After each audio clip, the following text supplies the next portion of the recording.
პირველ რიგში მინდა დიდი მადლობა გადაუხადო ფეხბურთის ფედერაციას, რომ მეძლევა საშუალება გავაგრძელო მუშაობა იქ, სადაც ალბათ ყველაზე ბედნიერი ვარ. მე დარწმუნებული ვარ, ჩვენ ყველას ერთად კიდევ შეგვიძლია იმ შედეგების მიღწევა, რომელიც ან გავაუმჯობესოთ, რომელიც 2022 წელს დაამყარა საქართველოს ნაკრებმა. მე ალბათ ამ ყველაფრის საუბარის საშუალებას მაძლევს ჩემი ნაკრები. ეჭვიც არ მეპარება, რომ ჩვენ შეგვიძლია ეს, ამ ბიჭებს შეუძლიათ, რომ ყველას ისე ვაჩვენოთ, რას წარმოადგენს ქართული ფუტზალი და კიდევ ერთხელ მადლობა. მე ჩემი მხრიდან ვეცდები, რომ მადლობა კარგი მუშაობით გადავიხადო, ნამდვილად არ დავზოგავ თავს და ვფიქრობ ზათავარი იმისთვის, რომ ჩვენ კიდევ უფრო გავაუმჯობესოთ ჩვენი შედეგები. პირველი ოფიციალური შეხვედრა აქვს ფუტზალის ნაკრებს 21 აგვისტოს ვითამაშებთ თბილისში და მოვუწოდებ გულშემატკივრებას მოვიდეს ხარი დაუჭიროს.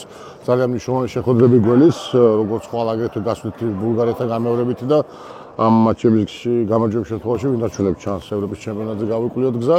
ამიტომ წარმატება უნდა უსურვოთ ავტომატურად გუნდს და ვისარგებლებ შემთხვევით მივულოცავ მას იმ ფაქტს, რომ წლების განმავლობაში ჩვენ ერთად თანამშრომლობდით. პირველი ნაკრების მწვრთნელი იყო, რომელმაც ევროპის ჩემპიონატის ფინალურ ეტაპზე მოიპოვა საგზური და გასვლა თქვენ თუ რამდენად წარმატებულად იასპარეზა საქართველოს ფუტზალის ნაკრებმა ევროპის ჩემპიონატზე, მივახციეთ მეოთხე ფინალსაც და შემდეგ უკვე ახალგაზრდა ნაკრებმა ითამაშა ევროპის ჩემპიონატზე, ეროვნულმა ნაკრებმა ითამაშა ევროპის ჩემპიონატის პლეი-ოფში, აგრეთვე ახალგაზრდულმა და რა თქმა უნდა, ყველაფერი ეს ჩვენი განვლილი გზა გვაძლევს იმის საშუალებას და შესაძლებლობას და იმედს, რომ მომდევნო წლებიც ფუტზალში იქნება წარმატებული და ფუტზალის ნაკრები იქნება წარმატებული ავთანდილ ასეთიანის ხელმძღვანელობით და მინდა წარმატებულს რომ მას და მის გუნდს